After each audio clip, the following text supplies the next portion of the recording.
Welcome to the Maritime Executives podcast series, In the Know. I'm Tony Munoz, Editor-in-Chief.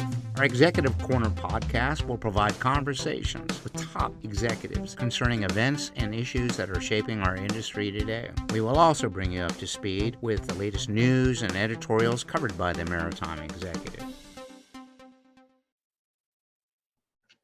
Hello, ladies and gentlemen, Maritime Executives. Thank you to joining our podcast. Today, we are excited to have two executives from Ericsson. We have Jan Diekmann, who's in Germany, and Adam Schipper, who is in Dallas. And we thank you for joining us, gentlemen. This is a really incredible time in the maritime industry in terms of digitalization and communications on ships and ports and things of that nature. Jan, can you tell us a little bit about your background? Sure.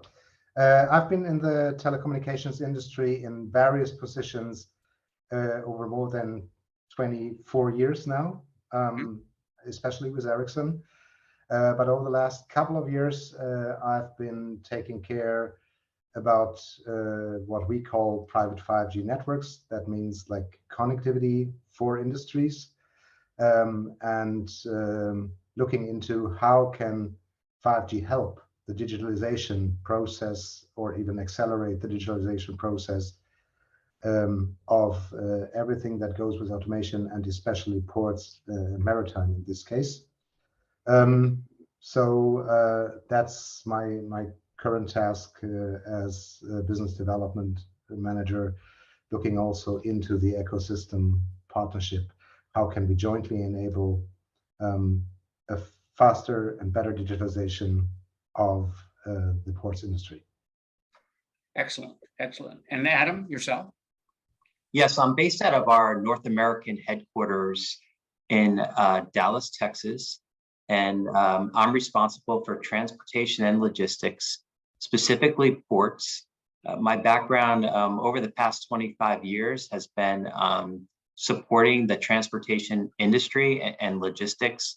But over the past couple of years, Ericsson has defined ports as one of the top verticals that really is looking into how do we modernize the current infrastructure that we have today?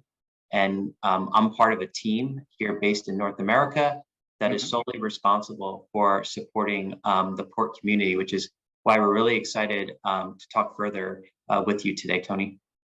My pleasure. I was looking back, and I just remember in 2018, the port of Long Beach, a terminal was hit by a ransomware attack and shut down the entire port. That port was the China Ocean shipping port, and it was busiest port almost in the world. I think it's the second or third largest port in the world. I think it shocked us all that we could have an infrastructure such as that taken down so easily. And so what you gentlemen are doing is incredibly important. What are you seeing? What was the evolution coming into this, Jan? You're in Europe. I think you're a little more progressive in the beginning for things of the internet and overcoming some of those issues, Rotterdam being one of the big case studies for Europe. Tell us a little bit more about that, please. Yeah, I don't want to put Europe, of course, over North America. No. But I think the digitalization journey, especially for ports, has started a little earlier. And that has to do with the surrounding of automation. That has, of course, to do with a pretty high competitiveness of ports to each other. Mm-hmm. So there was maybe a little stronger need for staying competitive and getting to the edge. In the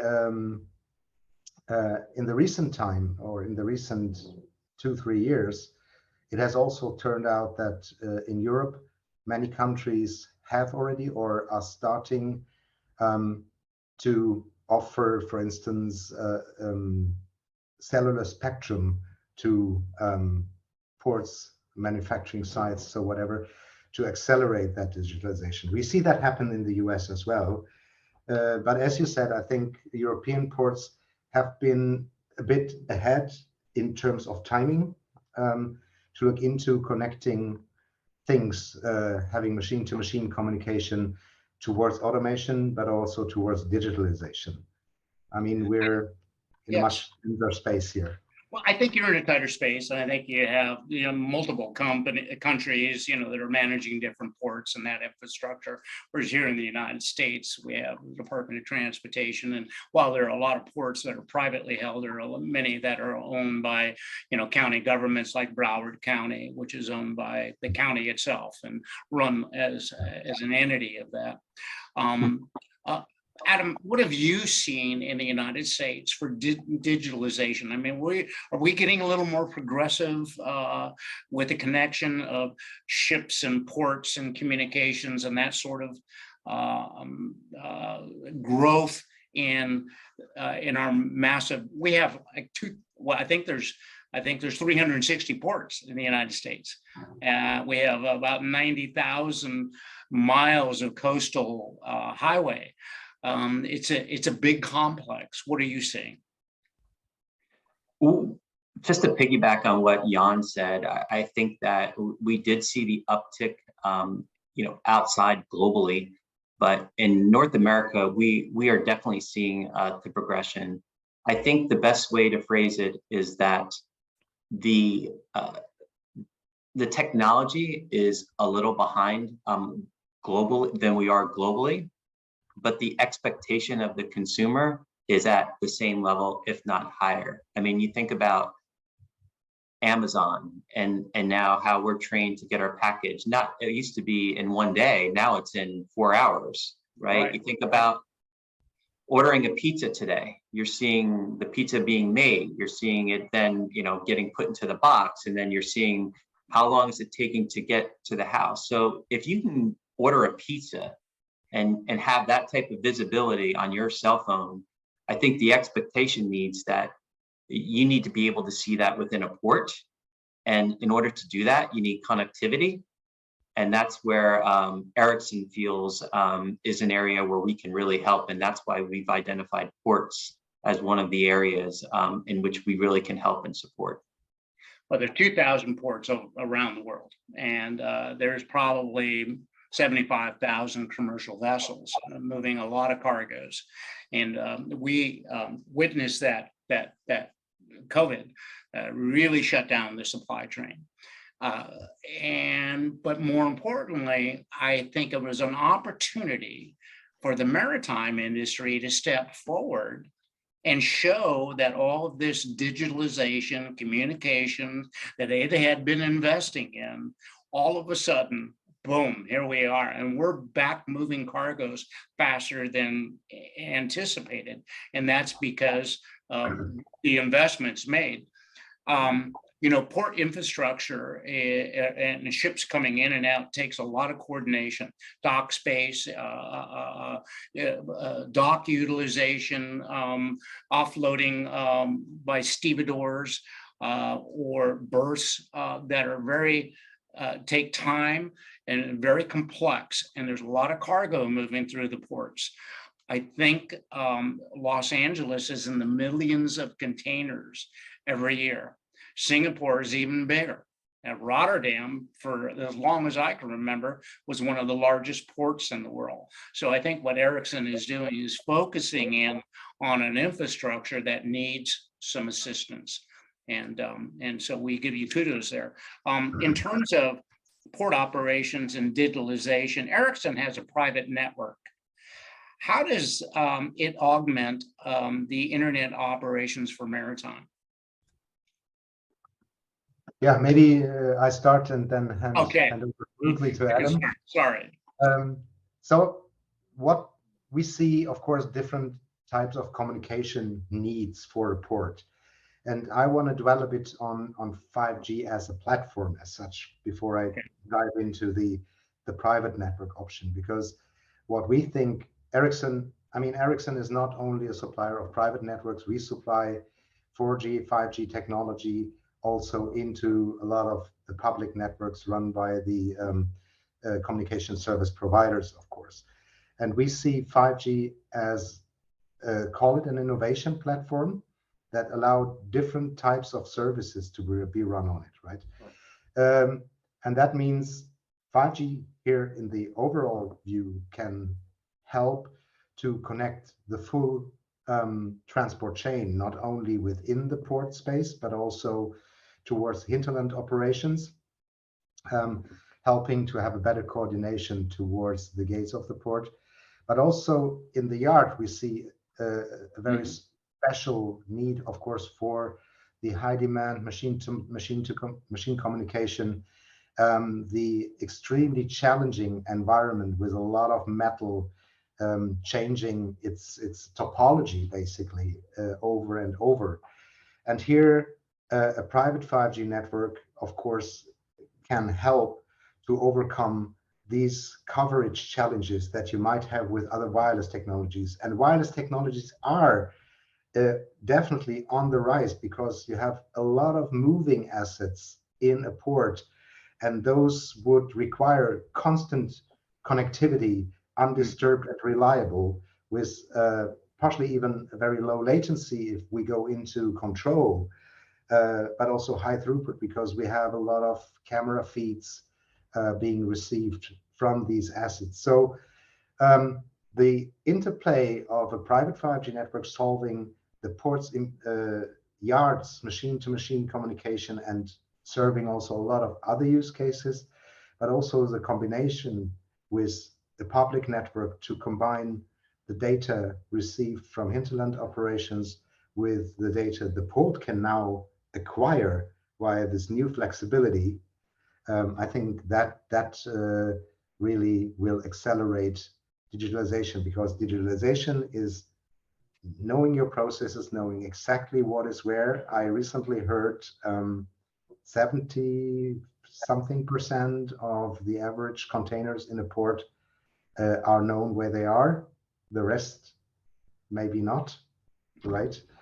So forever. So there is always a lot of data to acquire to feed digital shadow, digital twin, and make the port more digital and more efficient. Yes, I myself grew up in Port Long Beach in LA. It was my first job in the steamship line, so I was there and I watched it explode. And there's a lot of containers. There's a lot of cargo crossing the docks 24 hours a day, and I've always wondered, how do you control all of this tonnage moving through the dock? And so it's good to see that you focused on that. You have an understanding of what needs to be done. Same question to you, Adam. In the United States, you are in an interesting area because you are in the energy capital of the world. Houston rivals anything in the Middle East, and also so, one of the largest seaports in the world as well, in Houston. But yeah, to add to what Jan commented on is, today the biggest challenge that we're seeing today is just having visibility to knowing where everything is. And the concept of a private network is to make sure that everything is connected so that everyone can at any given time have visibility primarily to, for example, where are the shipments, where are the containers, and today, prior to having a private network, you had to compete with a macro network, and the definition of macro network is a public network.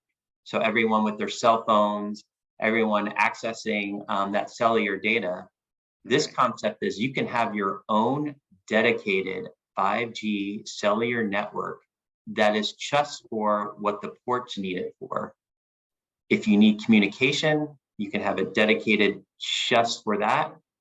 If you have use cases that you want to put on top of that, such as sensors, which we're going to talk a little bit later on, there's all these different cases that can modernize a port, but in order to do that, you can't have it work half the time. You've got to have the uptime be all the time. And in order to do that, you have to have a dedicated network that's going to take care of the connectivity aspect so that you can get the rewards of the technology that you're investing in. So it's that foundation that's really important as you start off your journey to modernizing your port. The other thing that I will add is what's really come up of late is, and this is a big difference in the North American market, is the unions. That's the biggest thing in the news right now. You're seeing the contracts being negotiated. We're thankfully, after many months, in the final stages of getting these union contracts, especially on the West Coast, finalized. And we have to be very cognizant of the fact that this technology is not there to replace workers. It's to make them more efficient and to attract a more diversified workforce. That's the other aspect to modernizing a port, is you need to modernize the workforce and get them to be a more attractive place to work and a better and safer work environment. I think labor is an incredible thing. We witnessed during COVID lack of labor, and the ports were open, but they couldn't find the people with the technical skill to get in. And you just can't hire anybody to come into the port because we have a TWIC card, we have DHL, you have to be background checked, etc. So there's a lot to that. And I think what you're indicating here is that you're working with labor to help them grow their technical abilities to manage all these cargoes coming across the dock. And that's an important thing, especially averting what was going to be a massive mega billion-dollar slowdown. The PMA, Pacific Maritime Association, stepped in and they negotiated. They had been negotiating for months, so I'm glad it's done. That's a good segment into that. Let's talk a little bit about another important thing that's very on everybody's mind is autonomous ships and autonomous vehicles, which are reality. Your smart port talks about that. Could you elaborate a little bit for our people? Maybe I start with the autonomous vehicles, right? Yes, please. The land side is a little easier than the autonomous ships. There are trials with autonomous tugboats, but I think the overall industrial development and industrialization, having real products on autonomous vehicles, is a bit ahead. So what was formerly known as AGVs, autonomous guided vehicles, has been around for years and years and years, being guided by either beacons in the ground, by some copper lines, by optical beacons whatsoever, moving on a fixed path from A to B to C. What we see now, and that pays also into what Adam mentioned in terms of worker safety, right? We go more towards a fleet of autonomous mobile robots, let's call it, that can more freely react on changes in their environment. And that, having that all connected, will allow us to at the same time go faster and more efficient, but also provide a higher level of safety, because we will still see, and that will go on for years, we will still see humans in the port collaborating with a higher degree of automation in some spaces, but in other spaces, the human is really hard to replace, right? So I think the industry, also driven from other verticals, is developing pretty fast on this AMR topic. I think autonomous ships or boats, ships, I have full ships like Super Panamax being completely automated driven. I have not seen yet. Yeah, I don't think we're ready for that, but there is a lot of let's say feasibility trials ongoing with autonomous tugboats, dredgers, that sort of stuff. Here, I think it will still take a little while until this technology matures, because there is not only the technical feasibility, there is always also the aspect of safety certification. Who is in charge if something goes wrong, right? So Right. and that the autonomous vehicles have, and let it be AGVs or cranes.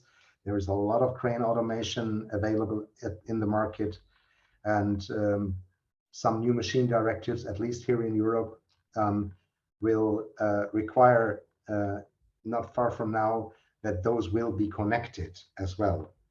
Mhm. So I think on the land side, the development is going a little faster, or the development towards having a productified solution is going a little faster. It's But- interesting. Mark Kelly, who was an astronaut, when he was in the sky, in the universe, and floating over Earth, he said, cargo ships, they got a left and right lane. They're going back and forth. They pretty much, don't need a lot of people on the ships. And, when I first came into the industry, there's about 44 people on a ship, and now it's down into the teens. So a lot of that automation, which you're speaking to, is becoming reality. And, in Europe, with the decarbonization, they're autonomous ferries, tugboats, and things like that are already operational. But you're right, I don't foresee a 23,000 TEU vessel being automated quite this soon, but it's coming, I suppose. I did see that biography, or I read that biography. The other thing that he noted was he could see the pollution from at the Earth as he was traveling. Just that he definitely had visibly seen the signs of pollution, Yes. and shared that, and it changed his perspective on how important it is to address that concern.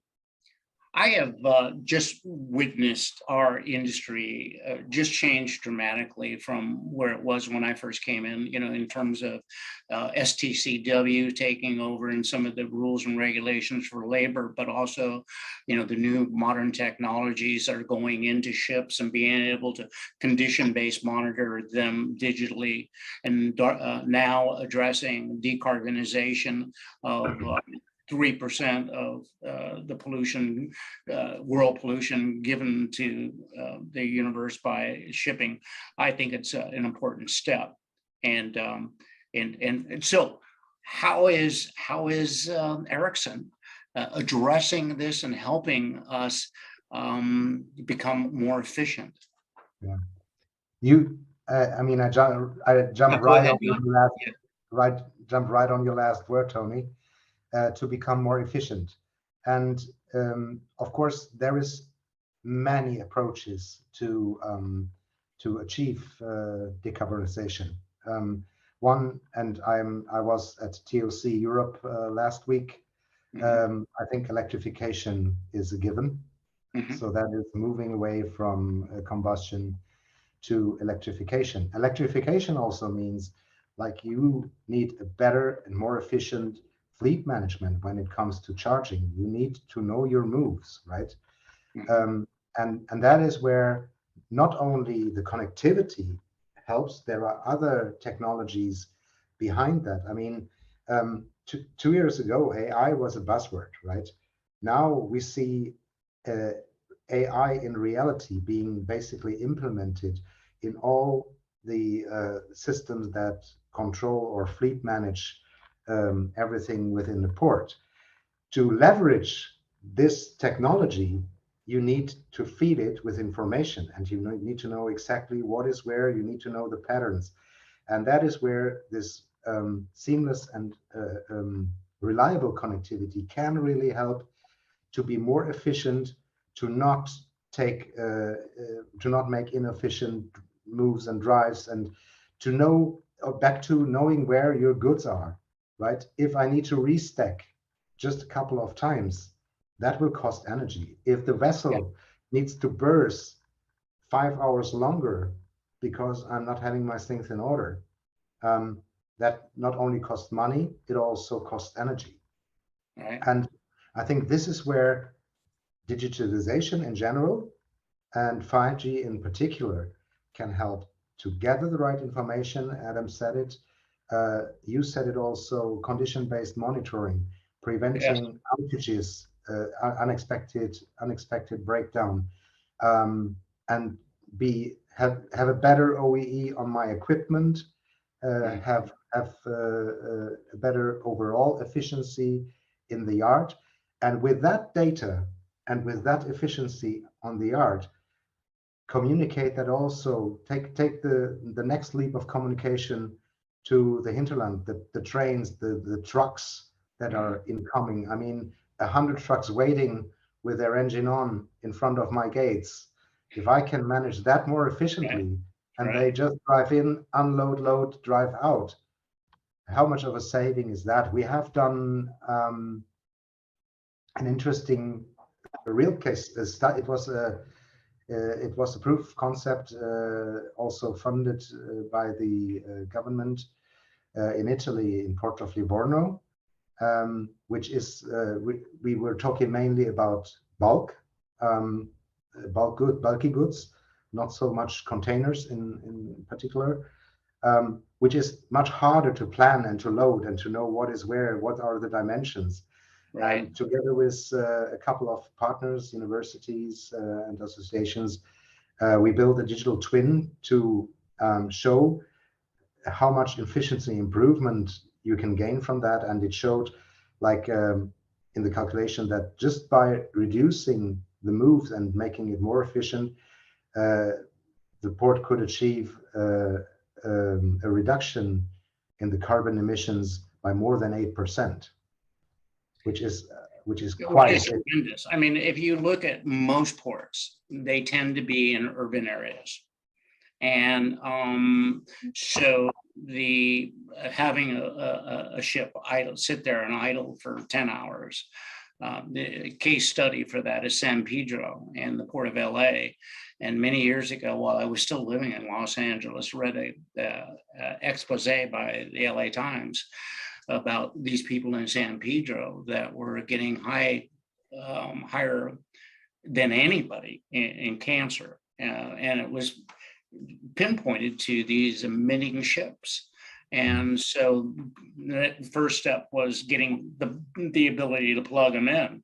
Now we're talking about electrifying them. We're talking about controlling their carbonization. And this is what you folks are on the cutting edge of. And it's got to be exciting. It's got to be exciting to help this industry. Tremendous. Okay, so you are helping not only at the port, but you're helping them by drones as well. Is that a part of your controlling the security and surveillance at a port? Are you involved with that? Is that part of what Ericsson does? Adam? I think Jan can take that one more globally. I certainly can fill in. Okay, sure. Drones, I mean, I make a joke out of it a bit, no innovation without drones. But of course, especially given the size and often the length of the perimeter of a port, drones are a perfect means for perimeter security, for also for visual inspection of goods. We see drones being basically part of every consideration. But of course, and 5G and drones go very well together, especially if you need control beyond line of sight, sort of. And that goes perfectly well together. You have the video stream available right at time, because you might need high density video.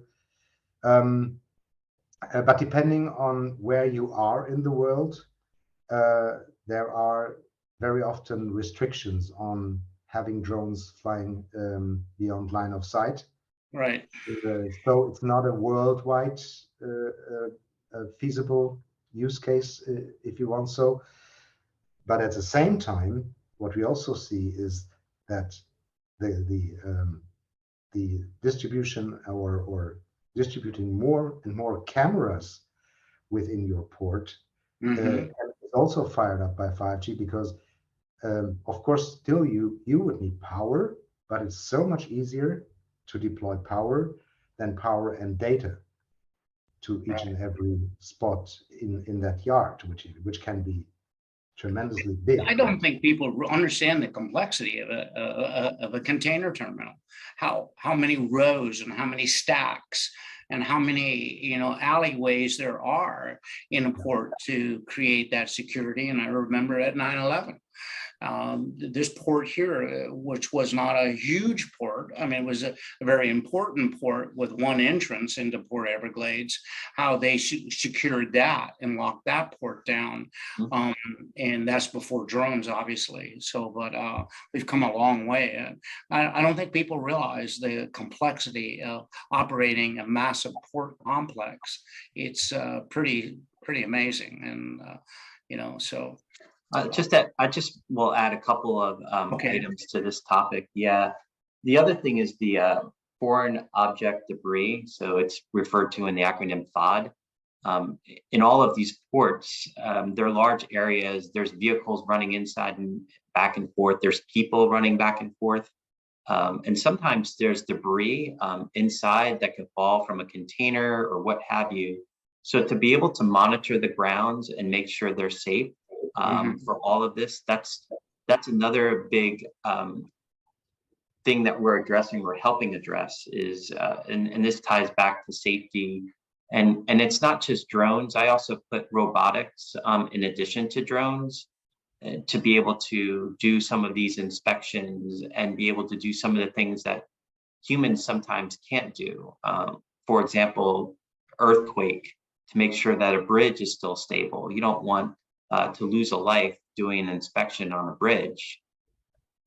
You want to have somebody that's leveraging technology and being an operator of a drone or robotics to be able to do those inspections instead of them doing it in a dangerous fashion. And those are some of the things that, and some of the innovations that we're seeing in actual use cases. Ericsson did a deployment at the Charles de Gaulle, which is an airport in Paris, and they use this technology, and it's actually proven to save lives, and now ports are embracing this as well. And the other point that I'll make is that in the AGVs, or that autonomous guided vehicles, is one of the ports is Port of Virginia. They're actually looking at deploying that project right now. So they want a grant to be able to go, and their top use case is autonomous vehicles. And so they have that network up and running, and they're looking to do that testing and share those results here in the next couple of months. So we're really excited about that project and the innovation that Virginia International Terminals, sold by Verizon. We're really excited about that type of progressive technology that's being put out there. The port-to-port and communications, the ship traffic, the congestion, the logistics that you're involved with is pretty incredible. Would you like to say something at the end of this that we can, both of you, take a few minutes and just tell me how you feel about where we are, what we need to do, and this road that we're moving down in digitalization. I think, AI is on everybody's mind right now, I think, and I don't believe we need to be afraid of it, but we need to be able to understand it. And you gentlemen are right in the belly of the beast, if you will. Give us a parting remark, Jan and Adam, please. Maybe I can shoot my my most beloved topic or my most urgent topic. Okay, And please do. I think that is like working with ports shows like how volatile the whole system is. You can be perfect in your space. If the surrounding doesn't work, then you're screwed, sort of. So my vision, or what I would really love to see, is the whole supply chain being not only connected, but being also willing to share necessary information to have a better orchestration throughout all the supply chain. And I I always said, like, this is not happening. It's not sharing. It's not a sharing community. But now we see really the first great ambitions, and that's port community systems, for instance, where in the Netherlands, where Amsterdam and Rotterdam connected via a PCS, port community system. They are exchanging data, and that would be a great thing, because 5G could, that's what we are in, right? 5G could play a substantial role in connecting the whole supply chain, making the data available for the use of a better, more sustainable, and also more efficient and safer supply chain. That's if I may put it that white. Very well said. Very well said. Adam? Yes, I'm going to echo what Jan said, just to add a little color. Is we are super excited. Over the past 60 days, there was just a major announcement on the West Coast where 5 container ports, they are developing a data sharing system. This is out in the press, and it's really the first initiative in which all of these 5 ports have agreed to share data. And we're really going to keep a close eye on this, because if this goes well, this could have ripple effects across the rest of the ports. So we really laud the efforts. This is being driven actually by the state of California, and but other ports have signed on outside the state of California. But we really applaud that initiative to be able to stand out and stand up and say, hey, we're going to do a data sharing program. And that's imminent, and it has just been announced. But my last parting words are that for Ericsson, we can really help. There's a lot of use cases and way to monetize an investment in a private network. But I think what you have to do is take a walk, run, sprint approach to all of these use cases. You can't take it all on at once. And I think helping with the prioritization and what's going to be your biggest bang for your buck, and which ones are easy and which one are medium and which ones are more difficult. I think in going through some of these early implementations, and now we're at a point where we have done enough of these that we can now provide insights to help these ports as they look at their modernization journey. We can give them the lessons learned. And that's the parting one, is that please reach out to us so that we can help guide them as far as what are the steps to consider as you make this journey. Excellent. Jan Diekmann in Germany, Adam Schipper in Dallas. Ericsson, thank you very much for your time. It's been very interesting. And thank you for your insight. And it's very insightful, and I think a lot of people are going to enjoy this podcast. Thanks so much for your time. Thank you. Thank you for listening to In the Know, the Maritime Executive Podcast. We hope you'll join us again for our next exciting industry discussion. In the meantime, you can visit us at maritime-executive.com for top news on critical maritime issues.